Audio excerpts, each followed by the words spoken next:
Hello hello hello बेटा, good evening all of you. आ जाइए सभी फटाफट से, आप लोगों की क्लास स्टार्ट हो चुकी है और आज हम पढ़ेंगे बहुत ही इम्पोर्टेंट टॉपिक बेटा, है ना।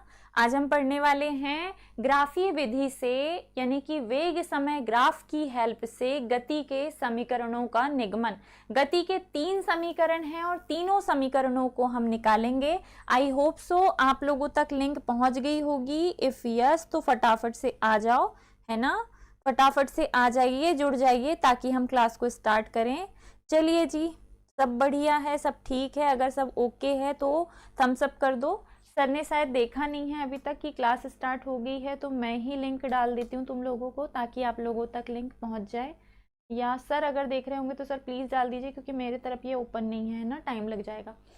चलो बेटा शुरू करें, है ना। फटाफट से शुरू करते हैं आज की क्लास, क्योंकि समय का अभाव है थोड़ा सा, है ना। समय का थोड़ा सा अभाव है तो शुरू करना पड़ेगा हमें। चलो आज हमें करना है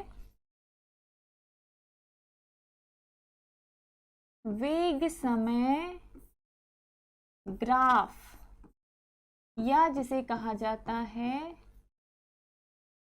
ग्राफीय विधि। और ग्राफीय विधि से हम करेंगे गति के समीकरण का निगमन। ग्राफीय विधि से गति के समीकरण का निगमन, है ना। ओके डन, ठीक है। चलो गति के 3 समीकरण है बच्चों, है ना। आई होप सो आप सभी तक लिंक पहुंच गई है। गति के 3 समीकरण हैं और तीनों की हमें करनी है व्युत्पत्ति। इफ अगर आप लोगों को क्लास दिखाई देने लग गई है तो प्लीज़ मुझे कमेंट करके बता दो, ताकि मेरे को भी थोड़ा सा ठीक लगने लगे कि हाँ भैया बच्चों तक क्लास पहुंच गई है और वो देख पा रहे हैं मुझे, है ना। ठीक है, चलिए शुरू करते हैं। ग्राफीय विधि से गति के समीकरण हमें निकालने हैं। गति का पहला समीकरण है v बराबर u प्लस AT। ये बताता है वेग समय, ये बताता है वेग और समय में संबंध, है ना। एक मिनट, क्या हो रहा है यार ये। अभी ठीक है। चलो, ये बताता है वेग और समय में संबंध। ये ऑब्जेक्टिव के लिए आपको याद रखना है। नंबर 2, गति का दूसरा समीकरण है s बराबर ut प्लस 1/2 AT स्क्वेयर। ये बताता है विस्थापन s और समय t में संबंध, यानी कि विस्थापन समय में विस्थापन समय संबंध। ठीक है, ओके। चलो नंबर 3 पर है v स्क्वायर बराबर u स्क्वायर प्लस 2as। ये तीसरा समीकरण है और ये भी बताता है विस्थापन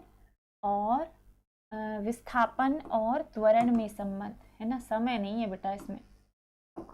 ये बताता है विस्थापन त्वरण में संबंध, त्वरण में संबंध। डन है जी। 3 समीकरण है हमारे पास गति के, जो कि वेग समय ग्राफ की हेल्प से हमें निकालने हैं। गति के 3 समीकरणों को हमें वेग समय ग्राफ की हेल्प से निकालना है। कौन कौन से 3 समीकरण तो आपके सामने दिखाई दे रहे होंगे आपको। आई होप सो जितने भी बच्चे जुड़े हैं अभी तक उन लोगों ने लिंक को लाइक कर दिया होगा, वीडियो को लाइक कर दिया होगा। आप लोगों ने नोटिस किया होगा कि अब से हमारा जो चैनल है उसका नाम यूट्यूब पर आपको चेंज दिखाई दे रहा होगा। अब हमारी जो आइडेंटिटी है वो है सरल एकेडमी छिंदवाड़ा, है ना। तो छिंदवाड़ा इसमें ऐड कर दिया है सर ने। अब हमारी आइडेंटिटी हमारे प्लेस से जानी जाएगी। चलो हम इन गति के तीनों समीकरणों को ग्राफीय विधि से हल करेंगे। तो सबसे पहले सबसे पहले हम करेंगे गति का प्रथम समीकरण। सबसे पहले हम करेंगे गति का प्रथम समीकरण, लेकिन किंतु परंतु पहले ग्राफ तो बना लें, है ना। पहले क्या करेंगे, हम ग्राफ तो बना लें, तभी जाके तो क्या होगा बेटा, तभी जाके होगा संबंध वाला क्वेश्चन। चलो बढ़िया से ग्राफ बनाते हैं, बढ़िया सा, है ना। ये एक ग्राफ है जी, ये एक ग्राफ है।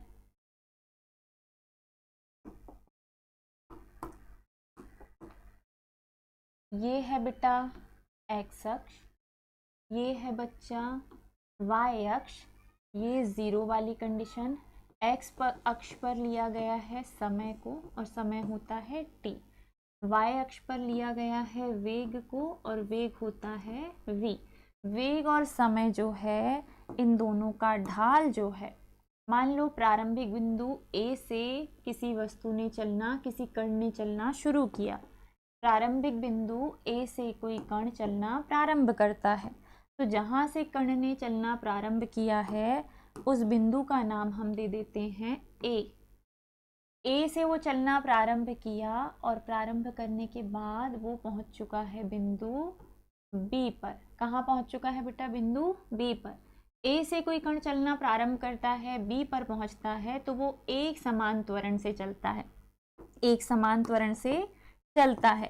ठीक है, अब अगर हमें ये दिखाना हो कि जहाँ वो अभी है वहाँ पर होने पर उसने कितना समय तय कर लिया है, मतलब कितना समय है जो गुजर चुका है, फिर कितना वेग है जो बढ़कर हो चुका है, तो हम बढ़िया से दो लाइन सीधे सीधे खींचेंगे, और दोनों लाइंस के द्वारा हम ये बता देंगे कि वस्तु का वेग कितना हो चुका है ना, वस्तु का वेग कितना हो चुका है। ये दिखाने के लिए कि वस्तु जहाँ है, बिंदु A पर मान लीजिए प्रारंभिक वेग u था, जब वो बिंदु B पर पहुंचा तो वेग बढ़कर हो गया v। बिंदु A पर मान लो प्रारंभिक वेग u है, बिंदु B पर वेग बढ़कर v हो गया है। जीरो से नहीं, हमने प्रारंभिक वेग u से गति करनी चालू की, और जब हम B पर पहुंचे तो वेग बढ़कर v हो गया। ऐसे ही जब बिंदु A पर थे तो समय था 0, जब B पर पहुंचे तो समय बढ़कर हो गया t। समय बढ़कर क्या हो गया, t। तो कुछ चीजें यहाँ नोट डाउन करने वाली हैं। क्या है बेटा नोट डाउन करने वाला, तो पहला ये कि जब कोई वस्तु प्रारंभिक वेग u से एक समान त्वरण a से गति कर रही हो, तो बिंदु B पर पहुंचते से ही अंतिम वेग बढ़कर हो जाता है v। अंतिम वेग बढ़कर हो जाता है v। ठीक है जी, समझ गए हम कि अंतिम वेग बढ़कर क्या हो गया, v। अब अगर इस बिंदु का नाम A है तो इस बिंदु का नाम हमने B दे दिया, और डेफिनेशन ये बोलती है कि अगर हमें विस्थापन चाहिए, अगर हमें क्या चाहिए, विस्थापन। क्या चाहिए, विस्थापन। तो पहले तो सिर्फ त्वरण देखो, विस्थापन तो हम बाद में देखेंगे, पहले सिर्फ आप त्वरण देखो। अगर हमें वेग समय ग्राफ से त्वरण की गणना करनी हो तो त्वरण के लिए हम क्या लेते हैं बेटा, ढाल, है ना। हेलो बेटा रूबी, त्वरण के लिए हम क्या लेते हैं, ढाल। और ढाल समय अक्ष के साथ जो भी कोण बनाता है उस कोण की ज्या हम निकालेंगे, उस कोण की ज्या हम निकालेंगे। लेकिन यहाँ कोण बनने के लिए कोई भुजा दिखाई दे रही है क्या, नहीं दिखाई दे रही बेटा। अब नहीं दिखाई दे रही है तो ऐसी स्थिति में हम क्या करेंगे, हम यहाँ पर A से एक सीधी सीधी लाइन खींच देंगे, है ना, जो कि क्या है, जो कि AB जो ढाल है उसके लिए आधार का काम करेगी। अब अगर ये बिंदु A है, ये बिंदु B है, तो ये होगा C, ये होगा D, और अंतिम बिंदु हो जाएगा E। ठीक है, इस प्रकार हमने कर दिया नामकरण। A बिंदु, B बिंदु, C बिंदु, D बिंदु, E बिंदु। E का मान है 0, D का मान है T। C का मान इधर के लिए लोगे तो U है, C का मान इधर के लिए लोगे तो T है। A का मान यहाँ के लिए लोगे तो U है, और नीचे के लिए लोगे तो 0 है। A से लेके B तक ये जो ढाल है, ये ढाल व्यक्त करता है त्वरण को। ठीक है, ये ढाल व्यक्त करता है त्वरण को। तो यहाँ जो त्वरण मिलेगा, पहले ऐसे नहीं लिखते हैं, पहले हम लिखते हैं v बराबर होता है u प्लस AT। अब इस चीज को हम करेंगे किससे?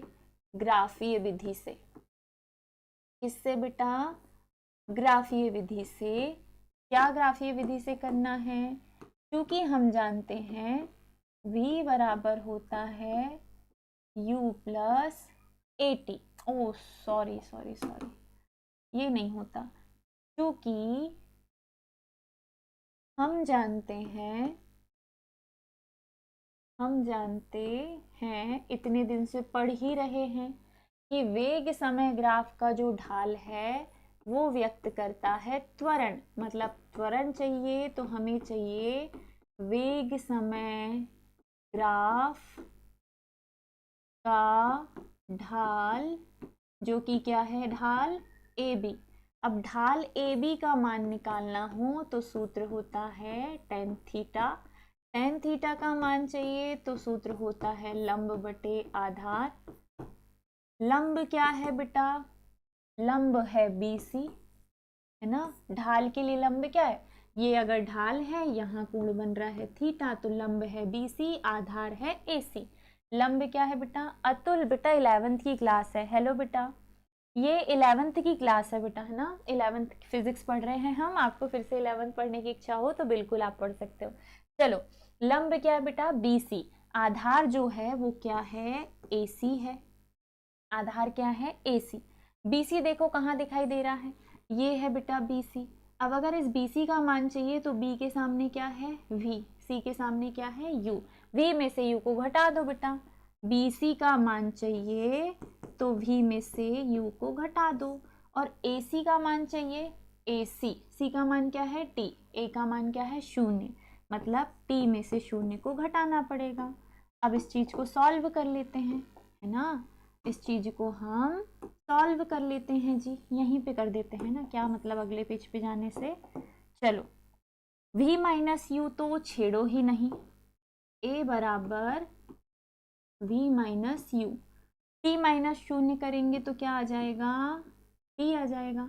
t का कर देंगे पक्षांतर, बचेगा क्या? v minus you. अगर मैं ये बोलूं कि हमें v का मान चाहिए तो u का पक्षांतर कीजिए। माइनस का u इधर आके काय का हो जाएगा? प्लस का। प्लस का u पहले से प्लस का AT है और बराबर में क्या हो जाएगा? v। पलट के लिख दीजिए, हमारे पास v जो है उसका मान हो जाएगा u प्लस AT।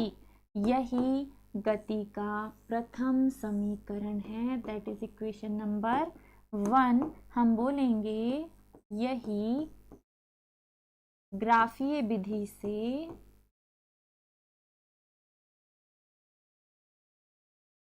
गति के प्रथम समीकरण का निगमन है ना। यही ग्राफीय विधि से गति के प्रथम समीकरण। हेलो बेटा स्नेहा, है ना। चलिए, कल आप लोगों को टाइम पे आना है, कोचिंग है ना। रश्मि, राकेश या सोनाक्षी, ओके। चलिए, hello guys, hello hello hello, जितने भी बच्चे हमारे 11th वाले हैं जो जुड़ गए हैं, हम पहले इसे समझते हैं जो भी हमने समझा, और उसके बाद मैं आपसे बात करूंगी कल के लिए थोड़ी सी, है ना। चलिए ठीक है। रूबी, आपका रियल नाम अभी तक नहीं बताया, और आप कहाँ से हो बेटा ये भी आपको बताना है, या मैडम ही भूल गई? छिंदवाड़ा से हो अगर आप, अगर आप छिंदवाड़ा से हो तो कल आपको आना है ना। और अगर नहीं हो तो फिर कोई बात नहीं बेटा। चलिए, ग्राफीय विधि से हम कर रहे हैं गति का प्रथम समीकरण। गति का प्रथम समीकरण है v बराबर u प्लस AT।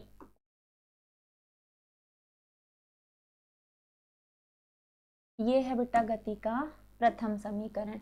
इस प्रथम समीकरण को अगर हमें ग्राफीय विधि से करना हो तो हम जानते हैं कि त्वरण बराबर होता है वेग समय ग्राफ का ढाल AB, है ना। और AB का मान चाहिए तो इसकी जगह होती है tan थीटा। tan थीटा का मान चाहिए तो लंब बटे आधार, और ये त्वरण निकाल रहे तो त्वरण को A से दर्शाते हैं। लंब जो है इस ढाल के लिए लंब है बेटा BC, आधार है AC, तो हमने इधर लिखा BC, बटे में लिखा AC। BC जो है, B के सामने क्या है? V। C के सामने क्या है? U। तो v में से u को घटा दो तो हमें bc मिल जाएगा। ac जो है ये रहा ac, c के सामने अब देखो a पर भी u है c पर भी u है, तो इस वाली भुजा का मान u तो होगा नहीं, है ना, तो इसके सामने वाला लो। c के सामने क्या है t, a के सामने क्या है, ये भुजा और ये भुजा बराबर है, तो इस पॉइंट पे जो मान है वो और इस पॉइंट पे जो मान है वो भी बराबर होंगे। c का मान t, a का मान 0, ac का मान होगा t minus 0, t minus 0 t ही होता है। v माइनस u बचा, t का कर दिया पक्षांतर, माइनस u का भी कर दिया पक्षांतर, यहाँ बचा at, यहाँ बचा v, इसको पलट के लिख दिया u plus at, that is equation number 1। यही गति का प्रथम समीकरण है यूपी से। ओके बेटा, जितने भी बच्चे जुड़े हैं वेरी गुड, बिना बोले लाइक कर दिया, आप लोगों ने, समझदार बच्चे हैं सारे हमारे, है ना, ठीक है।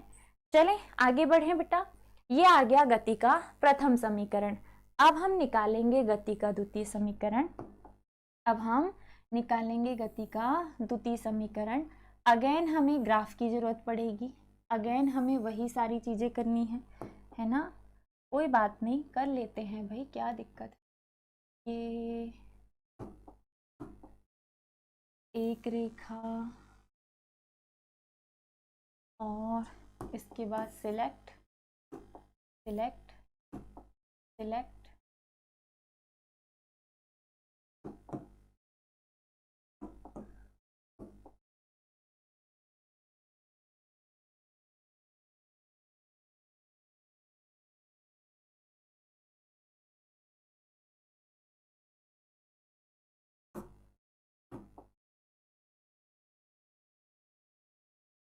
ये जो पहले हमने डायग्राम बनाया है वही है, ये y अक्ष है, ये x अक्ष है, इस पर है टाइम, इस पर है वेग, प्रारंभिक बिंदु A, फिर B, फिर C, फिर D, फिर E।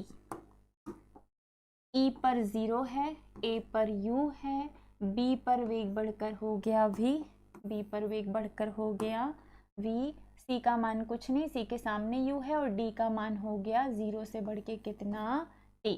ये था बेटा आपका ग्राफ, है ना, ठीक है। अब इस ग्राफ से वापस हमें निकालना है गति का द्वितीय समीकरण। गति के द्वितीय समीकरण का निगमन।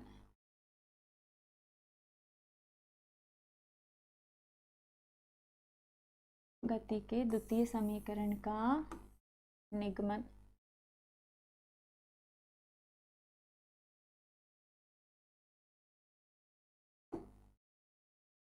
गति का द्वितीय समीकरण क्या होता है, s बराबर ut प्लस 1/2 at²।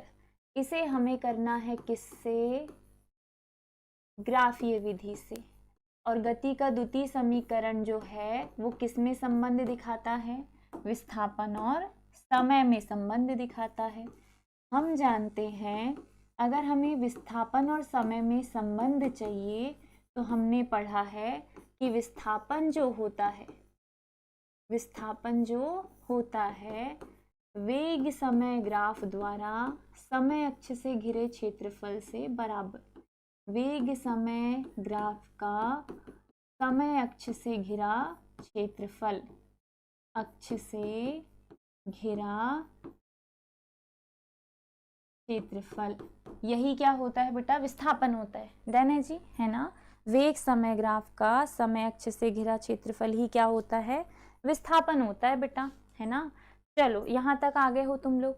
अब वेग समय ग्राफ का समय अक्ष से घिरा क्षेत्रफल, विस्थापन को S से दर्शाते हैं। वेग समय ग्राफ का समय अक्ष से घिरा क्षेत्रफल जो है वो है ABDEA, है ना। एक चतुर्भुज जैसी आकृति है, एक चतुर्भुज जैसी आकृति है जिसका नाम है ABDEA का क्षेत्रफल, ABDEA का क्षेत्रफल, ठीक है। अब S बराबर, चतुर्भुज में दो आकृति आती हैं, त्रिभुज ABC का क्षेत्रफल, देखो इस पूरी आकृति में पहली आकृति ये आ गई, दूसरी आकृति ये आ गई। तो त्रिभुज ABC पहले ना लिखकर बाद में लिख देंगे। पहले देखो ACDE जो कि क्या है, आयत। आयत ACDE का क्षेत्रफल, और इसमें क्या जुड़ा है बेटा, त्रिभुज जुड़ा है। त्रिभुज क्या है, ABC। त्रिभुज ABC का क्षेत्रफल, ठीक है। यस मैम, ओके बेटा। चलो तुम्हारे कमेंट दिख जाते हैं मुझे। आयत का क्षेत्रफल होता है बच्चों लंबाई गुणित चौड़ाई, बीच में क्या है प्लस। समकोण त्रिभुज जो है, समकोण त्रिभुज का क्षेत्रफल होता है 1/2 आधार गुणित ऊंचाई, 1/2 आधार गुणित ऊंचाई। अब अगर ऐसा है तो S बराबर, आयत में लंबाई क्या है CD, लंबाई क्या है बेटा CD, चौड़ाई क्या है बेटा ED या DE, ED या DE 1/2। त्रिभुज में आधार क्या है AC, ऊंचाई क्या है BC। सबके मान बोलो अच्छे बच्चों के जैसे। CD का मान चाहिए तो C पर क्या है U, D पर क्या है 0, U - 0 करना पड़ेगा, बीच में है इनटू। ED का मान चाहिए तो D पर क्या है T, E पर क्या है 0 तो T - 0 करना पड़ेगा। AC का मान चाहिए तो C पर क्या है T, A पर क्या है 0 तो T - 0 करना पड़ेगा। BC का मान चाहिए तो B पर क्या है V, C पर क्या है U तो V - U करना पड़ेगा। अब ऐसे सॉल्व किया आप लोगों ने, है ना। U - 0 किया U आया, T - 0 किया T तो UT इंटू में आ गया, प्लस 1/2। T है रहने दो, V - U है तो V - U भी रहने दो, ठीक है, V - U भी रहने दो।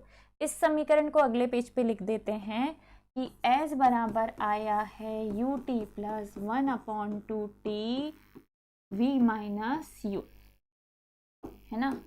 ये आया है बेटा समीकरण अभी हमारा। अब इस समीकरण में क्या कर सकते हैं, चूंकि V बराबर होता है U प्लस AT, गति का प्रथम समीकरण, U का पक्षांतर किया माइनस V - U हो गया, बराबर में क्या बचा AT। और ये कहाँ से किया है आपने, गति के प्रथम समीकरण से किया है। कहाँ से किया, गति के प्रथम समीकरण से किया है। अब तुम कुछ सोचो, V - U का मान क्या दिखाई दे रहा है, UT plus 1/2 T, V - U का मान क्या है AT। T और AT का गुणा कर दीजिए बेटा, T और AT का गुणा करोगे तो 1/2 A है और T और T का हो जाएगा स्क्वायर।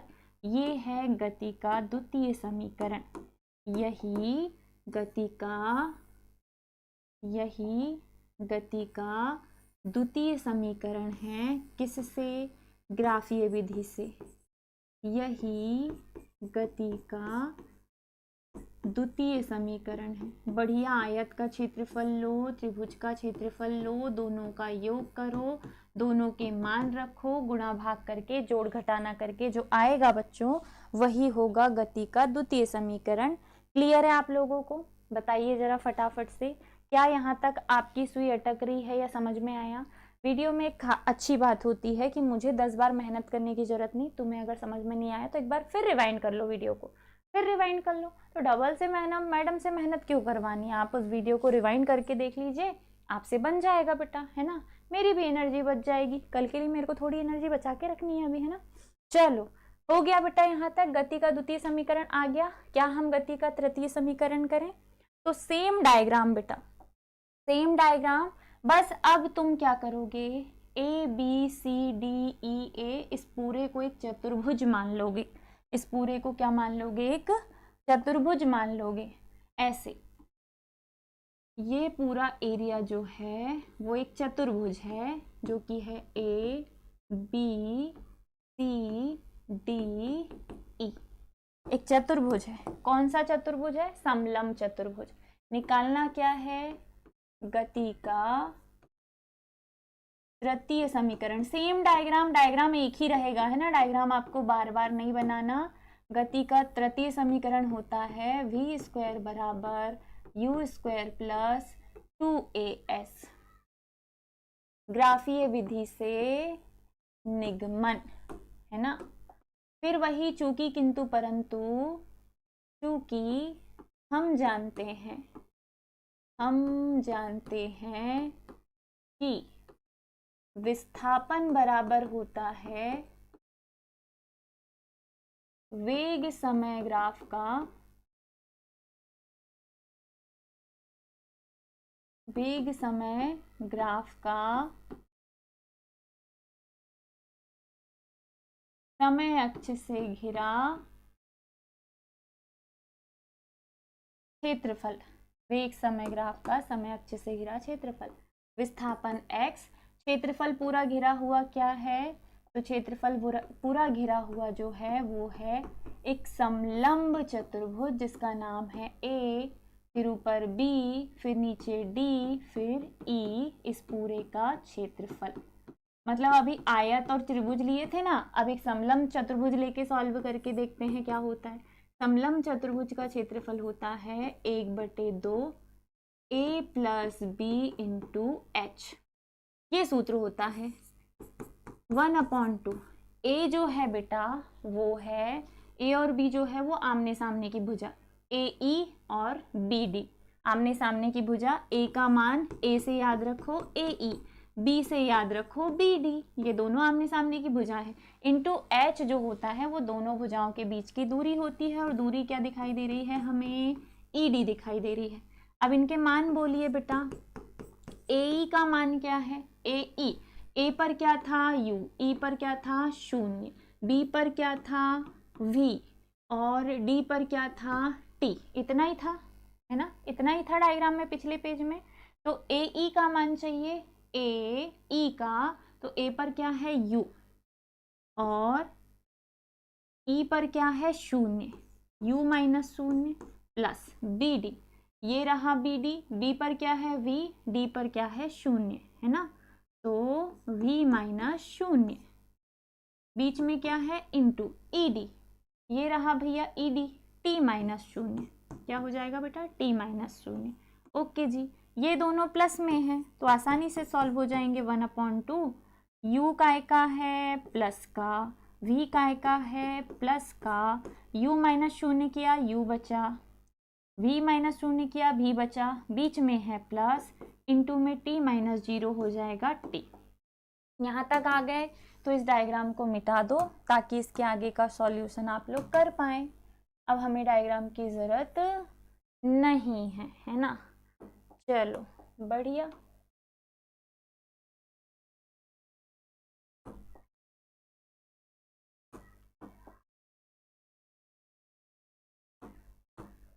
अब क्या करेंगे बेटा, एस बराबर, इसे पलट के लिख सकते हैं 1/2 v प्लस यू, v पहले u बाद में, इंटू में क्या है बेटा t, चूंकि v बराबर होता है u प्लस AT, t का मान चाहिए तो u का पक्षांतर किया बचा AT, a का पक्षांतर किया तो बचा सिर्फ t, t का मान कहाँ रख दोगे समीकरण में, इस समीकरण में t का मान रख दीजिए, है ना। 1/2 है, v प्लस u है, t का मान आ जाएगा v minus u upon a और 2 का पक्षांतर अगर कर दूं मैं, a को इधर फेंकेंगे हम, 2 को इधर फेंकेंगे, 2 गया इंटू में, a भी गया इंटू में, पहले से यहाँ क्या है s बराबर बचा v प्लस u, बराबर बचा v माइनस u, गुणा करोगे दोनों का। हाय मैम मैं आयशा, ओके बेटा नाम दिखाई दे रहा है आयशा। चलिए जितने भी बच्चे जुड़े हैं मैं उम्मीद करती हूँ आप लोगों ने लाइक कर दिया होगा। v और v का गुणा हुआ v स्क्वायर, u और u का गुणा हुआ u square, plus minus minus, v का मान चाहिए, u का कर दीजिए पक्षांतर, u जो है वो इधर प्लस में हो जाएगा, u जो है वो इधर प्लस में हो जाएगा, प्लस का पहले से है 2as बराबर में हो जाएगा v स्क्वायर। बराबर में हो जाएगा v स्क्वायर।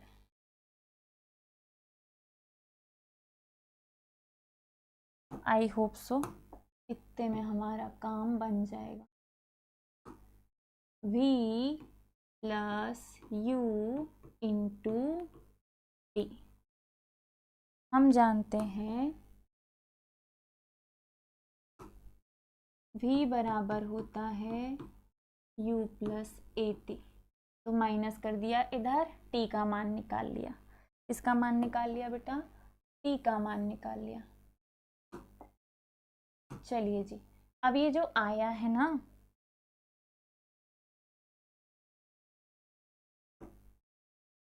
ये जो आया है इसे हम क्या कर सकते हैं, v को पहले लिख लो, u स्क्वायर और 2as को बाद में लिख लो।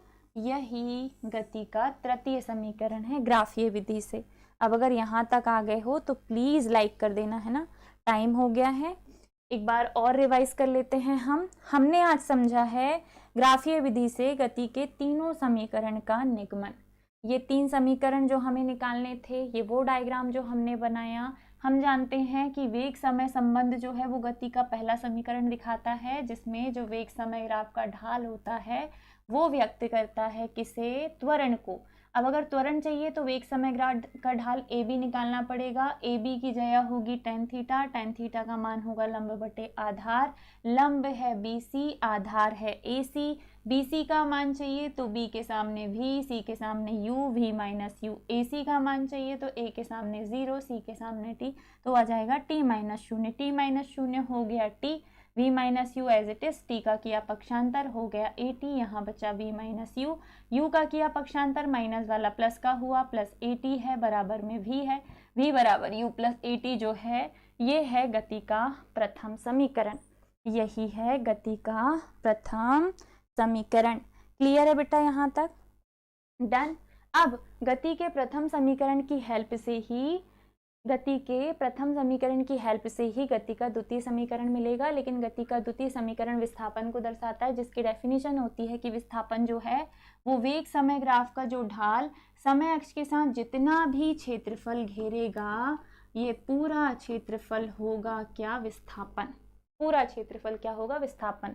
क्षेत्रफल में आ गया ए बी सी का क्षेत्रफल, ए सी डी ई का क्षेत्रफल, एक है आयत और एक है त्रिभुज। आयत का क्षेत्रफल लंबाई गुणित चौड़ाई, त्रिभुज का क्षेत्रफल समकोण त्रिभुज के लिए 1/2 आधार गुणित ऊंचाई।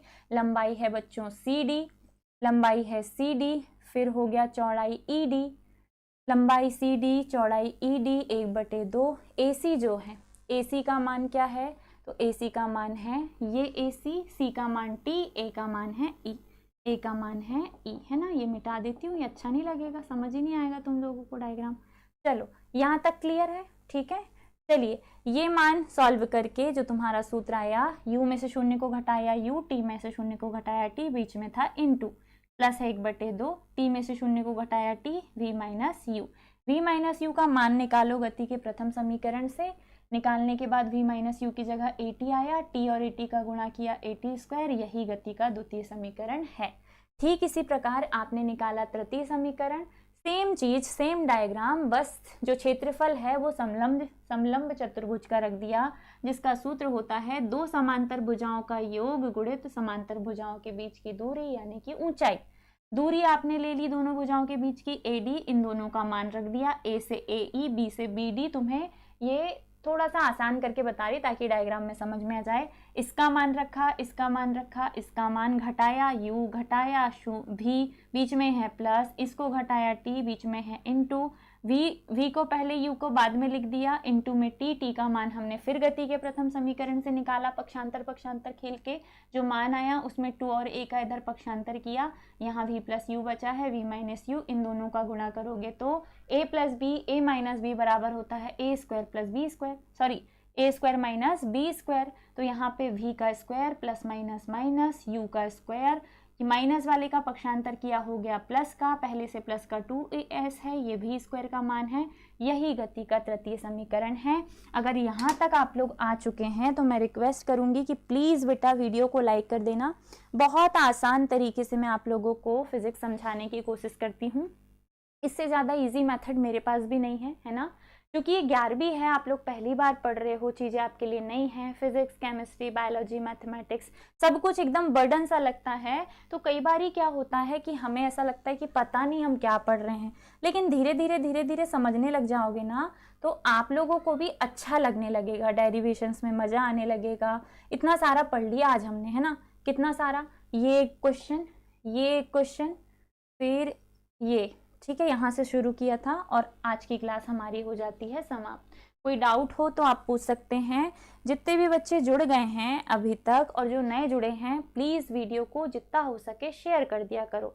कल है इंडिपेंडेंस डे, कल रहेगी छुट्टी, ऑफलाइन इंस्टीट्यूट की छुट्टी नहीं है, ऑनलाइन की छुट्टी रहेगी क्योंकि कल सैटरडे है ना। तो आप सभी जितने भी बच्चे हमारे ऑनलाइन वाले हैं या ऑफलाइन वाले भी, उनको एडवांस में ही इंडिपेंडेंस डे यानी कि स्वतंत्रता दिवस की ढेर सारी शुभकामनाएं, ठीक है। आज़ादी का मतलब सिर्फ ये नहीं है कि हम स्वतंत्र हो गए थे, आज़ादी का मतलब ये है बेटा कि आपको जो फ्रीडम मिली है अब शिक्षा पाने की, है ना, आप एजुकेशन पा रहे हो, शिक्षा पा रहे हो, अपने मन मुताबिक जी पा रहे हो, आपको हर चीज़ की फ्रीडम मिल चुकी है अब, तो उसका थोड़ा फ़ायदा उठाओ। फ़ायदा कैसे? तो इस समय आपका काम है, आपका परम धर्म है स्टडी करना, पढ़ाई करना, है ना। तो आपको बस पढ़ाई करनी है, यही आपकी आज़ादी है। आप जितना अच्छा रिजल्ट अपने पेरेंट्स को दे सकते हो दो, ताकि उन्हें भी फील हो कि उन्होंने अगर आपको आज़ादी दी है तो उसका सही से आपने वैल्यू किया है, कदर किया है, आप उस चीज़ का फ़ायदा नहीं उठा रहे, ठीक है। तो कल स्वतंत्रता दिवस है, बढ़िया से अच्छे से सेलिब्रेट कीजिए अपने स्कूल में, अपने इंस्टीट्यूशन में, जहाँ पे भी आप सेलिब्रेट कर सकते हैं, ठीक है। Same to you. ओके बेटा, थैंक यू सो मच, है ना। और कल हम झंडा फहराएंगे, ओके। वो एक गाना है ना, लहरा दो हर खुशी का परचम लहरा दो वाला, बस वही बजेगा कल दिन भर हर जगह। चलिए जी, ऑफलाइन इंस्टीट्यूट में तो कल हम लोगों ने टॉपर्स सेलिब्रेशन रखा है। हमारे 11th वाले बच्चे, 12th वाले बच्चे, PNST वाले बच्चे, ऑनलाइन वाले, ऑफलाइन सभी इनवाइटेड हैं। सर ने हर जगह इनविटेशन कार्ड डाल दिया है। सभी को टाइम पर आना कंपलसरी है, चूंकि इस पे ऑफलाइन वाले बच्चे भी देख रहे हैं तो ये उनके लिए है। प्लीज़ बेटा टाइम का ख्याल रखना, हो सके तो फूल वूल का जुगाड़ हो जाए तो अपने साथ रोजेस वगैरह लेके आना। मैं अलग से तुम्हें मैसेज नहीं डालूंगी, बस आ जाना। 200 फाइन लगाऊंगी नहीं तो, बाय गॉड, है ना, मजाक कर रही हूँ, नहीं, आप लोगों को पता है मैं मजाक नहीं करती। चलिए, बढ़िया से आप लोगों के जो टॉपर्स रहे हैं, आप लोगों के जो सीनियर्स रहे हैं, उनसे आपको बहुत कुछ सीखने को मिलेगा, बहुत कुछ जानने को मिलेगा। और आप लोग जब से ज्वाइन हुए हैं तब से कोई सेलिब्रेशन भी नहीं हुआ है, तो हम वो भी सेलिब्रेट करेंगे।